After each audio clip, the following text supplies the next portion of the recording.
Jeg står her og har slået lejr på den lækreste strand. Prøv at se.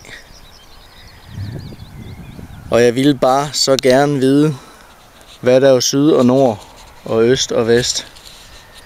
Men jeg har tabt mit kompas ude i vandet. Hov, jeg har jo et ur. Og med et ur, der kan man faktisk let finde ud af, hvor verdenshjørnerne er henne.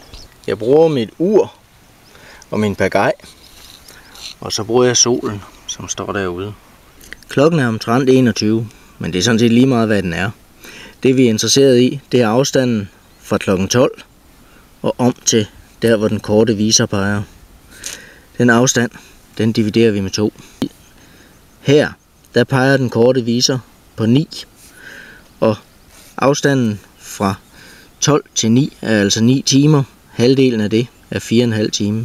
Derfor så drejer vi det mærke, som vi har på årsskiven, om på 4,5, eller altså halv 5. Og så lader vi den korte viser pege mod solen. Se, vi har solen der, og lodret ned, uret her. Nu vil vores mærke, som vi satte før, de er der, pege stik syd. Det betyder, at vi nu kan tage pagajen og lægge her oven på uret. Sådan der. Og se, pludselig har vi det mest fantastiske kompas. Men hov, det er jo sommertid.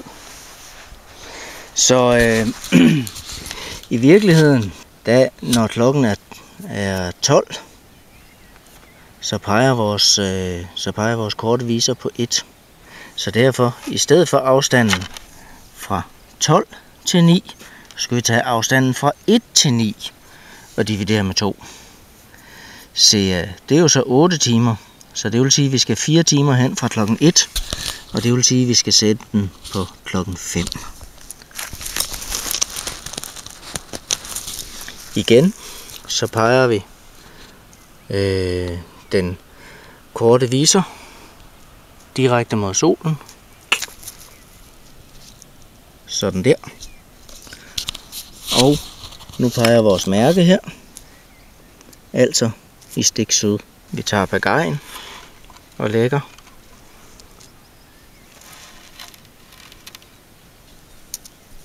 Sådan der. Nu ligger pagajen med den ene spids herover mod nord, og den anden spids herover mod syd. Mit kompas ligger jo på kortet, hvor det skal. Det tager vi lige med hen, så kan vi lige tjekke. Kompasset er jo indrettet sådan, at den røde del af kompasnålen, den peger altid mod nord, og den hvide del, den peger altid mod syd. Så lad os prøve at lægge kompasset ned ved siden af pagajen, og så se om det stemmer. Wow. Og sådan kan du altså lave dit eget kompas ved hjælp af solen, et ur og en pagaj. Genialt.